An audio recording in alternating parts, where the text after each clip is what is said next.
ونستعينه ونستغفره ونؤمن به ونتوكل عليه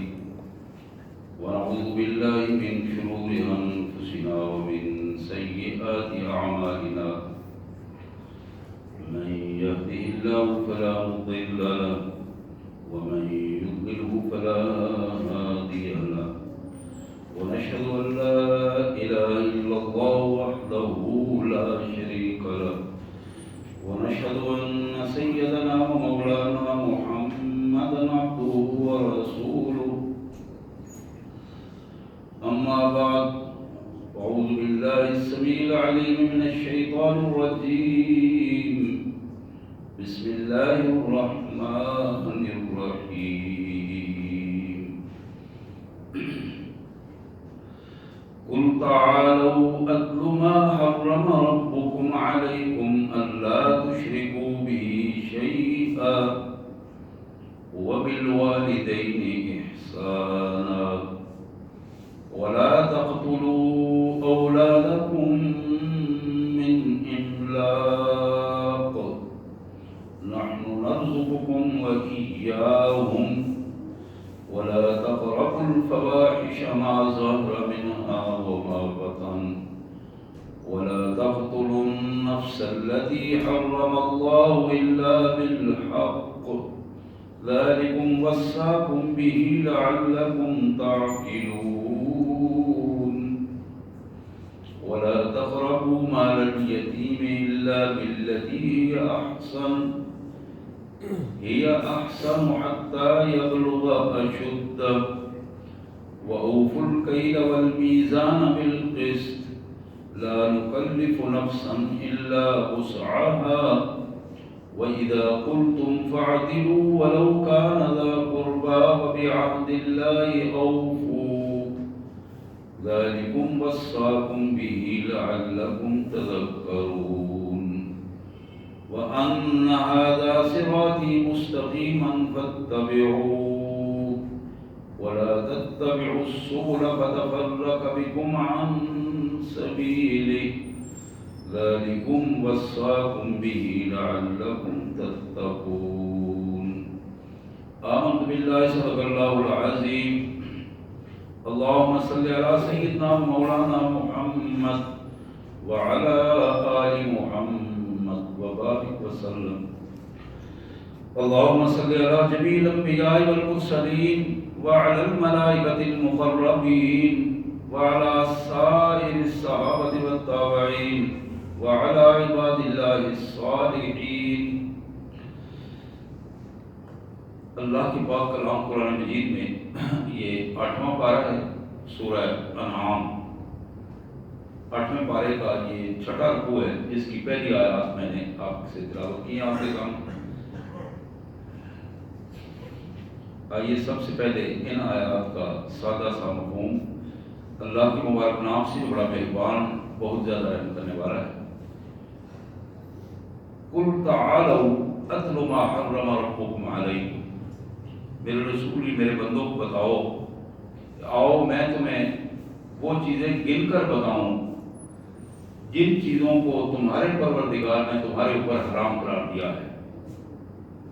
ان میں سب سے پہلی چیز یہ ہے اللہ تشرکوا بہ شیئا کہ تم اللہ کے ساتھ ذرہ برابر بھی کسی کو شریک نہیں ٹھہراؤ گے یہ پہلی چیز ہے اگر شریک ٹھہراؤ گے تو یہ حرام کام ہے اور تم حرام کام کے مرتکب ہوگے دوسری چیز یہ ہے کہ وبالوالدین احسانا اپنے والدین کے ساتھ ہمیشہ احسان کا رویہ رکھو گے خیر خواہی کا رویہ رکھو گے اور اگر والدین کے ساتھ احسان اور خیر خواہی کا رویہ نہ ہوا تو یہ بھی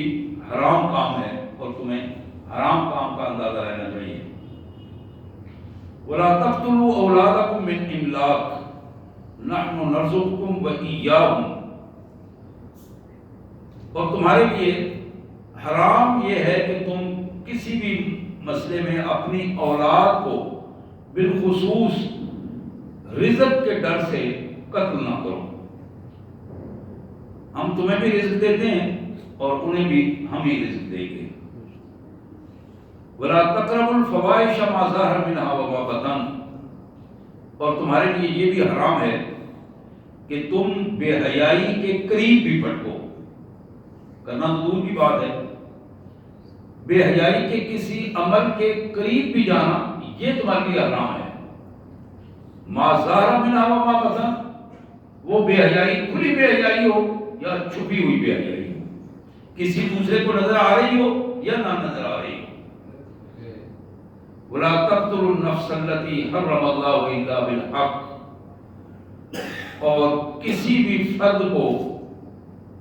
عورت ہو، بچہ ہو، بوڑھا ہو، مرد ہو، کسی کو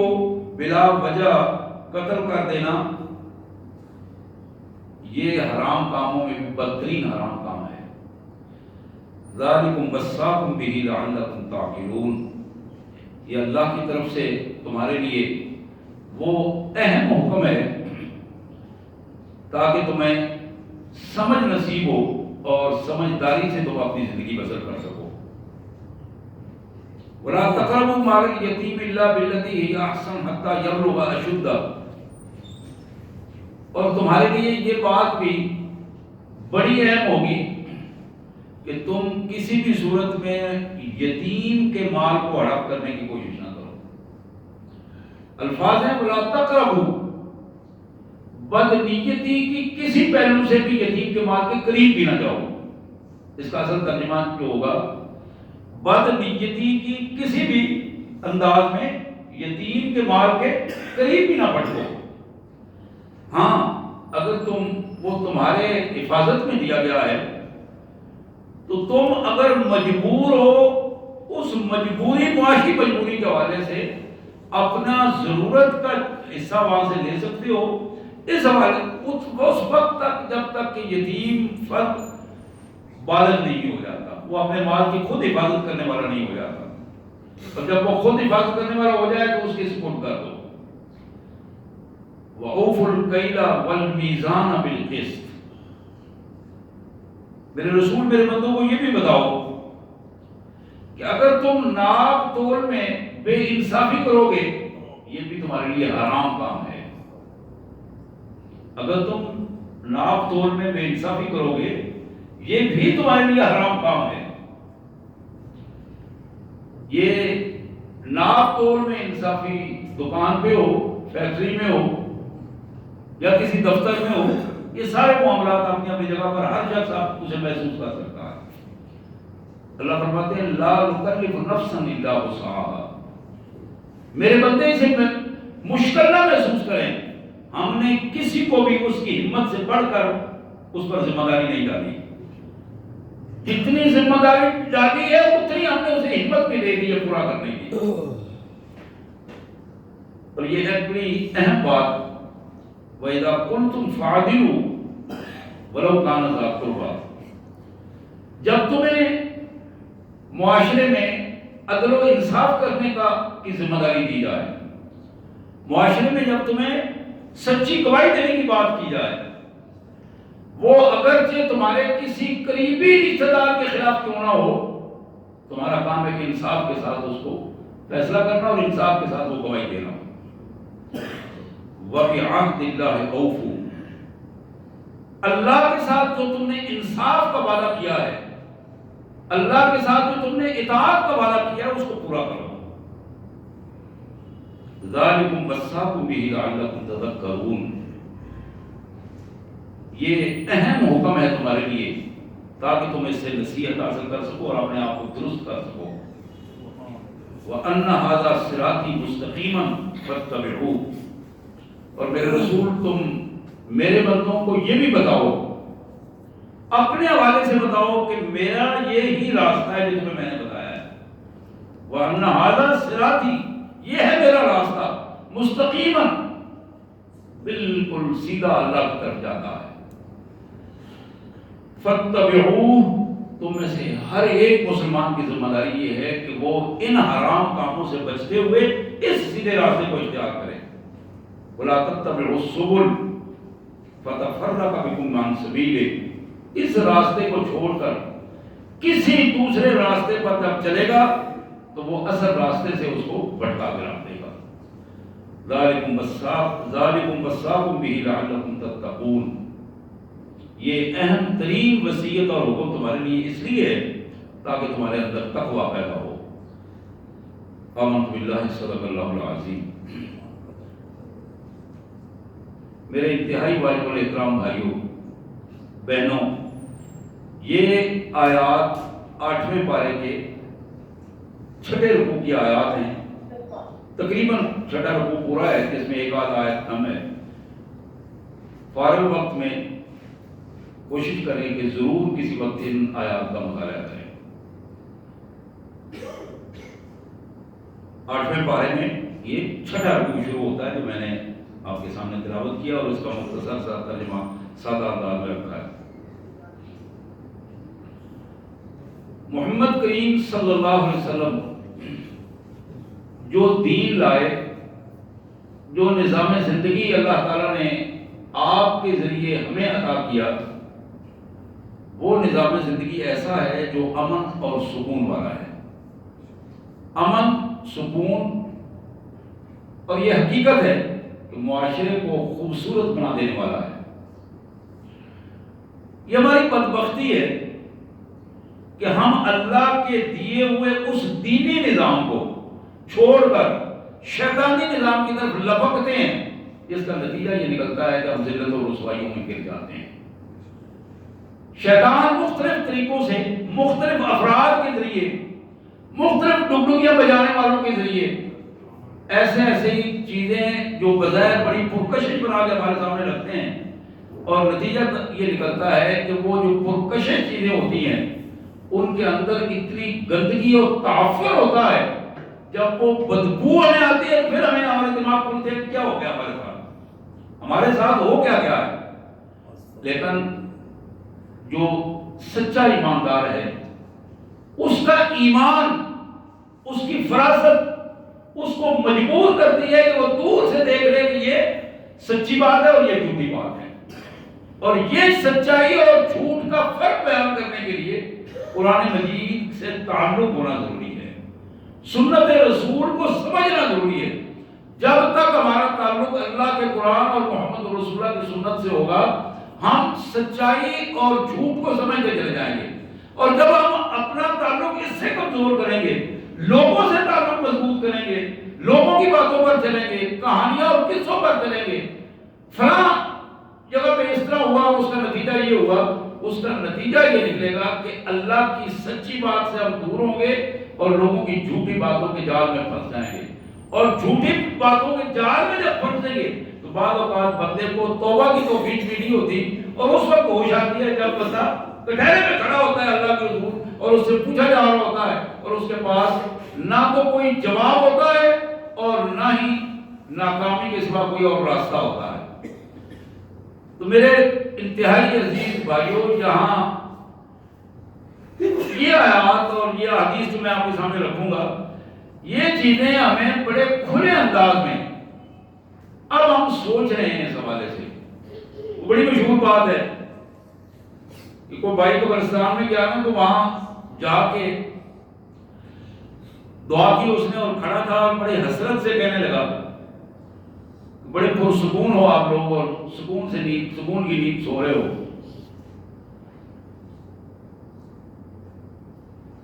تو وہاں کہنے والے کے بقول کو اسے یہ جواب ملا، ہم تو اس جس کو تم پرسکون نیند کہہ رہے ہو نا، ہم اپنی دنیا کی بے وقوفیوں کی وجہ سے آج اپنی نیندوں کو خراب کر کے ہم وہ چیز بھگت رہے ہیں، سو نہیں رہے ہم۔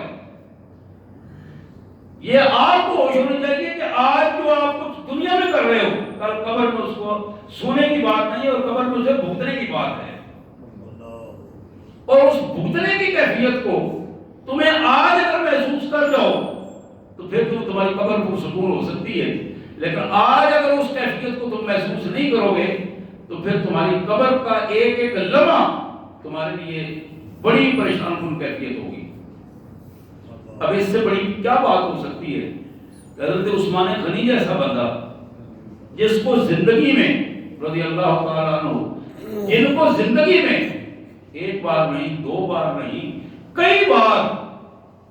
نبوت کی زبان سے یہ الفاظ نکلے کہ عثمان تم جنتی ہو، عثمان آج کے بعد تمہارا کوئی عمل تمہیں نقصان نہیں دے گا، اس کے باوجود رسول اللہ صلی اللہ علیہ وسلم کے بعد اپنی خلافت تک کی پوزیشن یہ تھی کہ جب کسی قبر پہ جاتے، قبر کا ذکر سنتے تو بے اختیار آنسو جاری ہو جاتے، اتنا روتے وہ یقول لحیہ ہوا، آپ کی داڑھی مبارک تر ہو جاتی آنسوؤں سے۔ اور جب پوچھنے والے پوچھتے تو ایک ہی جواب ہوتا کہ میں نے اللہ کے رسول صلی اللہ علیہ وسلم کی زبان سے یہ بھی سنا ہے کہ قبر آخرت کے مراحل میں سب سے پہلا مرحلہ ہے، موت کے بعد جس چیز نے سب سے پہلے اس بندے پر حملہ کرنا ہے، سب سے پہلے جس بڑی آزمائش سے بندے نے گزرنا ہے، اس کا نام قبر ہے۔ اور یہ تو ہمیں بھی اندازہ ہے کہ جب ہم اپنے پیاروں کو دفنا کے آتے ہیں، وہ تو زمین میں کھودا ہوا ایک گڑھا ہے، جس گڑھے کو ہم ترتیب کے ساتھ کھودتے ہیں، بڑی کوشش کرتے ہیں ہم کہ ہم بہتر سے بہتر جگہ بنا کے دیں، لیکن ظاہر ہے وہ تو زمین ہے، زمین کے اندر ہی ہم نے دفنانا ہے، اس کے اندر کچھ بھی کریں، ہم ہیرے جواہرات بھی رکھتے ہیں، کچھ بھی کریں، یہ آپ کو علم ہے کہ وہاں سوائے اللہ کی فرما برداری کے، ایمان اور تقوی کے سوا وہاں کوئی چیز کام نہیں آئے گی۔ اللہ اکبر، استغفر اللہ العظیم واتوب الیہ۔ بخاری کی ایک حدیث مبارک مسلم شریف میں موجود ہے، ترغیب و ترہیب میں موجود ہے، جناب ابی بکرہ رضی اللہ تعالی عنہ کی یہ روایت، قال كنا عند رسول اللہ صلی اللہ علیہ وسلم، ہم اللہ کے پیارے حبیب صلی اللہ علیہ وسلم کے پاس بیٹھے تھے، فقال، آپ نے ارشاد فرمایا، الا انبئکم اکبر الکبائر، حضور صلی اللہ علیہ وسلم نے فرمایا کہ کیا میں تمہیں 3 سب سے بڑے گناہوں کے بارے میں نہ بتاؤں؟ قال ثلاثا، 3 دفعہ آپ نے یہ جملہ کہا، ہم سب الرٹ ہو گئے کہ وہ 3 بڑے بڑے گناہ جو حضور نے گنوانے ہیں وہ کیا ہیں؟ گناہ تو بہت سارے ہیں، بلکہ لا تعداد ہے، ہم ان کو گن بھی نہیں سک پاتے، گناہوں کو کیا گننا ہے، ہم اپنے گناہوں کو گن نہیں پاتے جو ہم کرتے ہیں، جو ہم سے ہو جاتے ہیں، وہ بے شمار ہیں، لا تعداد ہے۔ تو یہاں نبی رحمت صلی اللہ علیہ وسلم نے فرمایا کہ میں تمہیں بتاؤں کہ وہ 3 سب سے بڑے اکبر الکبائر، سب سے بڑے گناہ، تو سب سے پہلے آپ نے ارشاد فرمایا الاشراک باللہ، سب سے بڑا گناہ، سب سے بڑا گناہ اللہ کے ساتھ شرک ہے۔ اللہ کی ذات، اللہ کی صفات، اللہ کے حقوق میں کسی کو اس طرح سمجھنا، کسی کو اس طرح ٹریٹ کرنا، کسی زندہ یا مردہ کو اپنا حاجت روا مان لینا، مشکل کشا مان لینا، اس کے سامنے اس کی عبادت کے لیے کھڑے ہو جانا، بلکہ یہاں تک اللہ کے رسول صلی اللہ علیہ وسلم نے فرمایا کہ اگر کوئی بندہ یہ چاہے، اگر کوئی بندہ یہ چاہے کہ میں جاؤں اور لوگ میرے استقبال کے لیے کھڑے ہو جائیں، حضور نے فرمایا وہ لعنت ہے دنیا کا، لعنت ہو اس پر، یہ اس کا حق نہیں ہے، وہ ان انسانوں میں کوئی اسپیشل انسان نہیں ہے، یہ اس کا حق نہیں ہے کہ لوگ اس کے لیے کھڑے ہو جائیں۔ نبی رحمت صلی اللہ علیہ وسلم اپنے بارے میں ارشاد فرمایا، اب آپ سے بڑا کون ہے اس انسانیت میں؟ اللہ نے نبیوں کا سردار بنایا ہے، لیکن آپ فرمایا کرتے تھے میرے ساتھیوں، میرے آنے پر اجمی لوگوں کی طرح نہ کھڑے ہو جایا کرو، جس طرح اجمی لوگ، اجمی کون ہے؟ یہ ہم ہیں نا، اجمی یہ ہمارا علاقہ، اجم کا علاقہ ہے، وہ ایک بڑے چودھری صاحب آ جائیں 100-200 بندہ اٹھ کے کھڑا ہو جاتا ہے، تھانے دار صاحب جن کی بظاہر کوئی اس انداز میں شاید وقت نہ ہو جو معاشرتی سٹیٹس کے اعتبار سے جب ہم اس کو ترتیب دیتے ہیں، تو بیٹھے ہوئے لوگوں کو خود بخود اٹھ کے کھڑا ہونا پڑتا ہے، کبھی کبھی بعد میں جو تبصرہ کرتے ہیں کہ دل نہیں کر رہا تھا لیکن مجبوراً کھڑا ہونا پڑا ہے، ایسی کیفیات سامنے آ جاتی ہیں۔ یہ ساری باتیں ایمان کی باتیں ہیں۔ تو یہاں جو بات بتائی گئی کہ کوئی شخص، یہ مسجدیں ہیں، مسجدوں میں سورہ جن کے آخر میں اللہ نے فرمایا کہ وَأَنَّ الْمَسَاجِدَ لِلَّهِ، مسجدیں اللہ کی، اللہ کا گھر ہے، اللہ کے لیے ہیں۔ فَلَا تَدْعُوا مَعَ اللَّهِ أَحَدًا، یہاں اللہ کے ساتھ کسی اور کی تعظیم مت کرو۔ اور آج کے مظالم میں ایک بڑا ظلم یہ ہے، مسجدوں کے اندر بیٹھ کر اللہ کے ساتھ مشرکانہ رویے جو ہے وہ اختیار کیے جاتے ہیں۔ تو یہاں جو سب سے بڑی بات کی گئی، اکبر القبائر الاشراک باللہ، کسی زندہ یا مردہ کے سامنے جھک جانا، اس سے کوئی توقع رکھنا، یہ توقعات جو کچھ ملنے کی توقعات ہیں، کچھ سنورنے سنوارنے کی توقعات ہیں، یہ سارے کے سارے وہ مشرکانہ رویے ہیں جن سے منع کر دیا گیا۔ دوسری بات بتائی وہ حقوق الوالدین، والدین کی نافرمانی اللہ کے ساتھ شرک کے بعد دوسرا بڑا جرم اور دوسرا بڑا گناہ ہے۔ حقوق الوالدین، حقوق عین سے، بڑا قاف اور عین، حقوق، حق جو ہے وہ ہاں سے ہوتا ہے، وہ الگ ہے، والدین کا حق، یہ ہے حقوق الوالدین، والدین کی نافرمانی۔ میں نے ایک حدیث میں پڑھا، نبی رحمت صلی اللہ علیہ وسلم کا یہ فرمان، اگر کوئی شخص ایمان کی حالت میں اللہ کی رضا کے لیے محبت کے ساتھ اپنے والدین کو دیکھتا ہے کہ میرا اللہ اس سے خوش ہوگا، اللہ تعالیٰ اسے حج مبرور کا ثواب عطا کرتے ہیں۔ ایمان کی حالت میں اپنے والدین کو اس نے دیکھا محبت سے، لیکن نیت یہ ہے میرا اللہ خوش ہو جائے، کیونکہ اللہ کا حکم ہے، اللہ کے حکم کے تحت اپنے والدین کو محبت، ادب اور رغبت سے دیکھا، پیار سے دیکھا، اپنے کندھوں کو ان کی خدمت کے لیے جھکا کے رکھا، اللہ تعالیٰ اسے حج مبرور کا ثواب عطا فرمائیں گے۔ لیکن اگلا پہلو جو ہے وہ اس سے بھی بڑا اہم ہے، اگر کسی بدبخت نے ایک دفعہ اپنے والدین کی طرف بھوری ڈال کر دیکھا، پیشانی پہ پل ڈال کر دیکھا، غصے سے دیکھا، اس سے میں اگلی بات نہیں کرتا ہوں، آج تو اللہ معاف کرے بدتمیزی اور گالیوں تک بھی معاملہ پہنچ گیا، ہاتھ اٹھانے تک بھی معاملہ پہنچ گیا، اور اس سے بڑا معاملہ بدبختی کا یہ ہے کہ والدین کو قتل و غارت تک کا معاملہ۔ لیکن یہاں تو ایک امکانی بات، چھوٹی سی امکانی بات، اگر کسی نے بدتمیزی کے ساتھ ناراضگی کی کیفیت میں اپنے والدین کو دیکھا، اللہ کے رسول کا یہ فرمان میں نے پڑھا ہے کہ اس بندے کی ایک دفعہ دیکھنے سے زندگی بھر کا مال ضائع کر دی جاتی ہے، زندگی بھر کا مال۔ تو یہاں پہلا بڑا گناہ جو بتایا گیا، الاشراک باللہ، اللہ کے ساتھ شرک، اللہ کی طرح دوسروں سے توقعات رکھنا،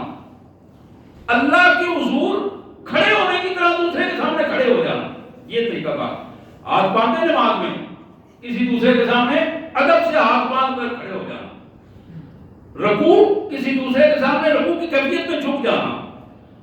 نعوذ باللہ سجدہ کسی دوسرے کے سامنے اس حد تک جھک جانا کہ سجدے کی کیفیت بن جائے۔ حضور صلی اللہ علیہ وسلم نے فرمایا، ہدایت المستفید کی ایک حدیث مبارک،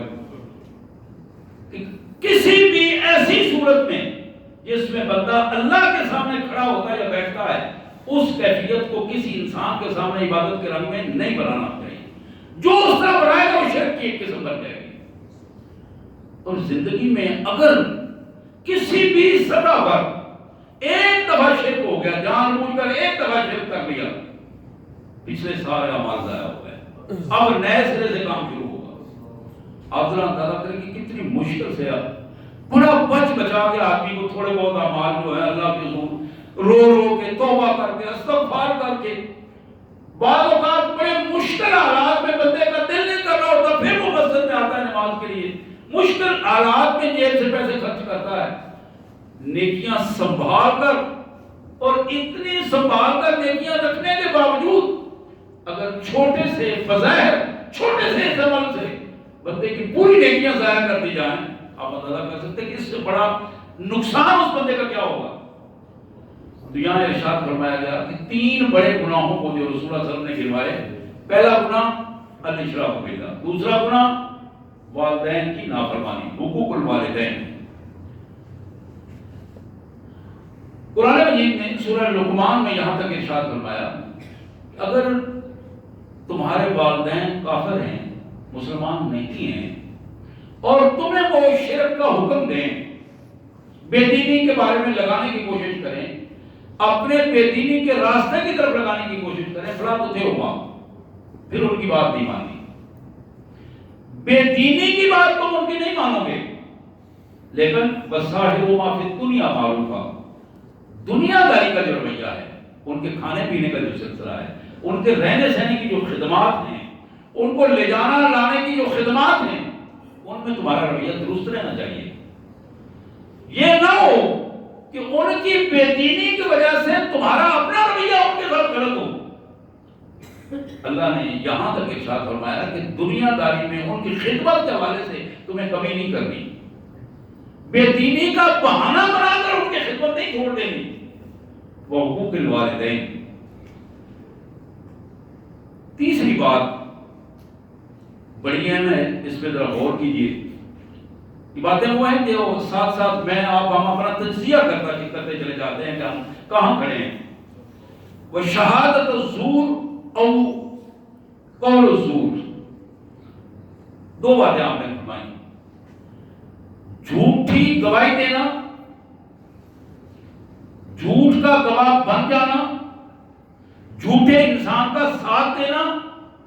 اور جھوٹے انسان کی طرفداری کرنا، یہ ساری چیزیں اس میں موجود ہیں۔ شہادت الزور و قول الزور، یہ تجزیہ مجھے اور آپ کو کرنا ہے۔ ہماری عادت ہے کہ ہم جب کوئی ایسی بات آتی ہے نا جی کوئی نیکی کی، تو ہم کو ایسا کوئی جس میں گرفت والی بات آتی ہے تو ہم دوسرے کی طرف دیکھنا شروع کر دیتے ہیں۔ اچھا یہ وہ فلاں بندہ جو ہے نا اس کو توبہ کرنی چاہیے، میں سوچوں گا کہ آپ کو کرنی چاہیے، آپ سوچیں گے کہ الغزا بیان کر رہے تھے پہلے خود تو ٹھیک ہونا چاہیے۔ یعنی ہمیں اسلام جو سب سے پہلے جس چیز کی طرف توجہ دلاتا ہے کہ سب سے پہلے اس بات کو تم اپنے اوپر لو کہ تمہاری اپنی پوزیشن کیا ہے، دوسرے کے بارے میں بعد میں سوچو۔ اور بلکہ بعض جگہ پہ تو قرآن مجید نے جو انفرادی اصلاح ہے اس حوالے سے زیادہ توجہ دلائیے کہ جب تم اپنی انفرادی اصلاح کر چکو گے تو یہ تمہارا وہ نمونہ ہے، ممکن ہے دوسرے کو کہنے کی بھی ضرورت نہ پڑے، تمہارے کردار سے وہ متاثر ہو جائے۔ اور یہ 712 سے پہلے یہ جو ہمارے بزرگ مالابار کے ساحل پہ آئے تھے سعودیہ سے عرب لوگ، انہوں نے کسی کو نہیں کہا تھا کہ تم مسلمان ہو جاؤ، تاریخ میں بالکل کھلے الفاظ میں بتاتی ہے، لیکن انہوں نے اپنے وقت پہ آ کے نمازیں پڑھی تھی، لوگوں نے دیکھا اور کہا کہ یہ کیا کر رہے ہیں، انہوں نے سودے کیے، سچ بولا، دیانتداری سے سودے کیے، لوگوں کو بتایا کہ یہ غلط ہے یہ صحیح ہے، اور اس کا نتیجہ کیا نکلا کہ لوگ ان کے خوبصورت کردار کی وجہ سے، اچھے رویوں کی وجہ سے خود بخود اس اسلام کی طرف مائل ہوئے جس اسلام کے وہ داعی تھے، لیکن ان کی دعوت ان کا کردار بن رہا تھا۔ تو میرے پیارے بھائیوں، 3 بڑے گناہوں کے بارے میں اس حدیث مبارک میں ہمیں توجہ دلائی ہے، 3 بڑے گناہ۔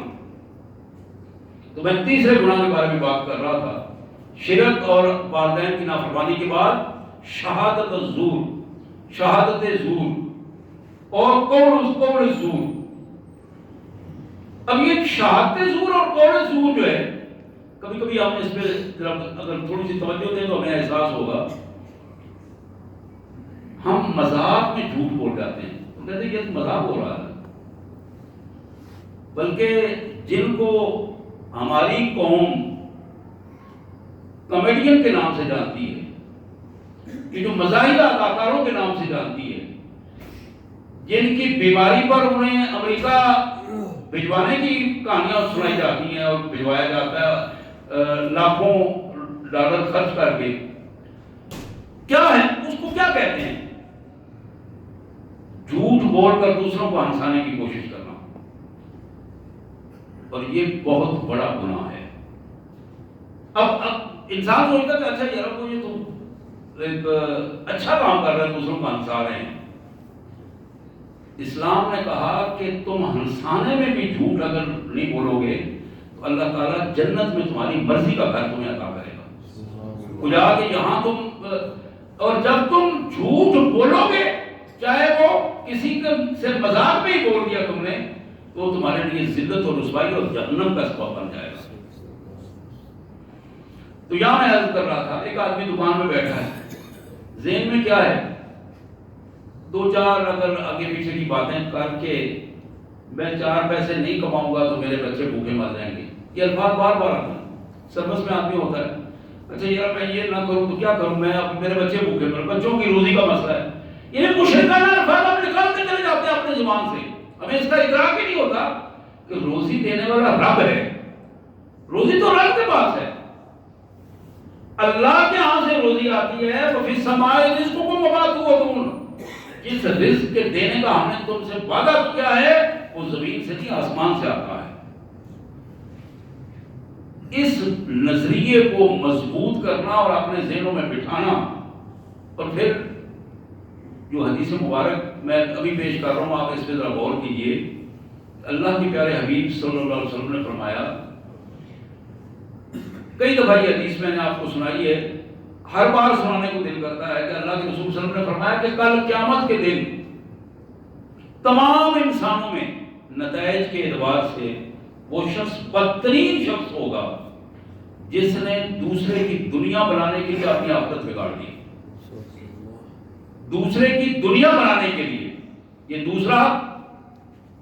کون ہو، اس کے والدین ہوں، اس کے ماں باپ ہوں، اس کے بہن بھائی ہوں، اس کے بچے ہوں، اس کی بیوی ہو، اس کا دوست ہو. اچھا یہ دوست ہے یار وہ کیا کرے گا، اس نے کہہ دیا ہے تو جھوٹی گواہی. دوست کی جھوٹی گواہی ہوتی نہیں ہے نا، وہ تو گواہی سچی تو گواہی ہوتی ہے. بیٹے کو بچانے کے لیے جو میں گواہی دے رہا ہوں وہ تو جھوٹی نہیں ہے نا، وہ تو میرا بیٹا ہے، اس لیے وہ گواہی تو گواہی ہے. یعنی یہی چیز جس کو ہم کرنا چاہتے ہیں اس کے لیے ہم بہانہ یہ تراشتے ہیں کہ یہ تو ٹھیک ہے. اب یہ جو ٹھیک ہے اس کو ہمیں کر لینا چاہیے. نفس امارہ اس کو ٹھیک کہہ رہا ہے، اللہ نہیں کہہ رہا. نفس امارہ ٹھیک کہہ رہا ہے. اور ذہن میں کیا ہوتا ہے، یار آج یہ گواہی دے دیتے تھوڑی دیر بعد پھر توبہ کر لیں گے، 2 نفل پڑھ لیں گے، اللہ سے معافی مانگ لیں گے. یہ اس سے اگلا بڑا گناہ ہے، مشرکانہ گواہ ہے، گناہ ہے. گویا مجھے اس پر یقین ہے نعوذ باللہ کہ میں چند گھنٹے اور زندہ رہوں گا تو پھر اگلی نماز تک میں 2 نفل پڑھ کے اللہ سے معافی مانگ لوں گا. لیکن ایمان کا تقاضا کیا ہے کہ مجھے اگلے لمحے کا بھی نہیں علم کہ اگلا لمحہ میرے اوپر کیسا آئے گا. تو یہاں جس پہلو کو ہمارے سامنے رکھا گیا، شہادت الزور، شہادت زور، یہ تحریری بھی ہے، یہ زبانی بھی ہے، یہ رویے سے بھی ہے. اور شہادت زور میں میرے پیارے بھائیوں، شہادت زور میں سب سے بڑی شہادت زور یہ ہے کہ بندہ یہ جانتا ہو کہ میرا مالک اللہ ہے، میرا آقا اللہ وحدہ لا شریک ہے، یہ جانتا ہو، اور پھر دوسروں کے لیے پوجا پاٹ اور عبادتیں کرتا کرے، پھر دوسروں کے سامنے جھکتا کرے. یہ سب سے بڑی شہادت زور ہے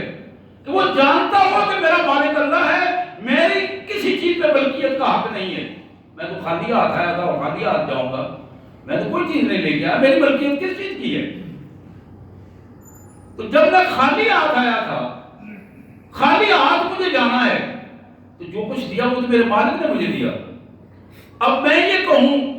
کہ یہ فلانے کا کرم ہے، یہ فلانے کا کرم ہے، یہ فلانے کا زندہ یا مردہ کا کرم ہے، اس کا نتیجہ یہ نکلے گا کہ میں نے خود اپنے آپ کو مشرک بنایا ہے. اور جب یہ مشرکانہ کیفیات اس انداز میں میرے سامنے ہوگی،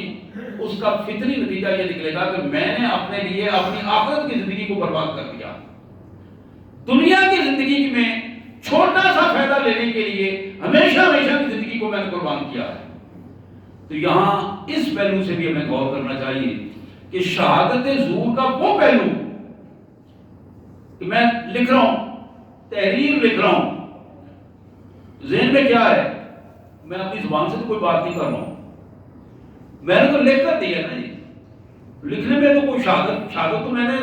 دی نہیں ہے، کسی کے سامنے تو میں نے حلفیہ بیان دیا ہی نہیں ہے، میں نے تو لکھا ہے. یہ جو لکھنے والی ہے یہ اس سے بڑی شہادت ہے. ہو سکتا ہے سننے والے الفاظ سننے والوں کے ذہنوں سے نکل جائیں، لیکن تحریر جو ہے ممکن ہے صدیوں بعد میں اٹھا کہ جب رکھی جائے تو صدیوں بعد اسے دیکھ کر بھی کہا جائے کہ فلاں بندے نے فلاں وقت میں جھوٹی گواہی دی تھی. اور اس جھوٹی گواہی پر جو سٹیمپ کر دینی ہے، تصدیق کر دینی ہے، وہ بھی اسی جیسی ہے. جھوٹی گواہی کو تصدیق کر دینا، ایک بندہ جھوٹی گواہی دے رہا ہے اور دوسرے نے اس کو سٹیمپ کر دیا کہ جناب میں تصدیق کر دیتا ہوں، چاہے وہ تصدیق کرنے والا کسی اسکول کا بہت نیک اور تہجد گزار ہیڈ ماسٹر کیوں نہ ہو، وہ گریڈ 17 یا 18 کا کوئی آفیسر کیوں نہ ہو، وہ مسجد کے معتمم یا مدرسے کے معتمم یا خطیب صاحب کیوں نہ ہو، بندہ کوئی بھی ہو. میرے پیارے بھائیوں، جس نے جھوٹا عمل کیا، جھوٹ کو برداشت کیا، جھوٹے کا ساتھ دیا، جھوٹے کے ساتھ کھڑا ہو گیا، دوسرے کی دنیا بنانے کے لیے اپنی آخرت بگاڑ دی. دوسرے کی دنیا بنانے کے لیے اپنی آخرت بگاڑ دی. تو یہاں یہ پہلو ہمارے سامنے بڑا واضح رہنا چاہیے کہ ہم کسی کی دنیا بنانے کے لیے اپنی آخرت کا سودا نہیں کر سکتے. اور جہاں ہمیں یہ پتا چل جائے کہ اس سے میری آخرت بگڑ رہی ہے، آپ یقین کریں وہاں ہمارے ایمان کا تقاضا ہے کہ اٹھ کے کھڑے ہو جائیں کہ نہیں بھائی، میں اپنی آخرت نہیں بگاڑوں گا. میں تعلق ختم کر سکتا ہوں، دنیا داری میں نقصان اٹھا سکتا ہوں، لیکن میں اپنی آخرت نہیں بگاڑوں گا. کیا پتا مجھے کس وقت میری موت آ جائے. اور موت کا تو اندازہ ہی نہیں ہے. بندہ تو گھر سے نکلتا ہے کہ میں ابھی آیا، آپ ناشتہ تیار کریں، میں ابھی آیا، میں ابھی آ رہا ہوں، سبزی لے کے آ رہا ہوں، گوشت لے کے آ رہا ہوں. لیکن آپ کو معلوم ہے کہ کبھی کبھی پھر واپسی پہ اطلاع ملتی ہے کہ وہ میت آ رہی ہے. ہاسپٹل پہنچے، وہاں بندہ ختم ہو گیا ہے. حالات تو اس طرح کے بنتے ہیں. ان حالات میں میرے پیارے بھائیوں، انتہائی قابل احترام بہنوں اور بھائیوں، آج ہمارے پاس وقت ہے اپنے آپ کو درست کرنے کے لیے. یہ وقت لمحوں میں ہے، گھنٹوں میں ہے، دنوں میں ہے، سالوں میں ہے. یہ صرف اللہ جانتا ہے، میں نہیں جانتا، آپ نہیں جانتے، کوئی نہیں جانتا. یہ وقت جو تھوڑا سا ہمیں ملا ہے، اس میں اپنے آپ کو درست کرنے کی کوشش کریں. میں بھی، آپ بھی، اللہ میں اس کی توفیق عطا فرمائے. وآخر دعوانا الحمدللہ رب العالمین.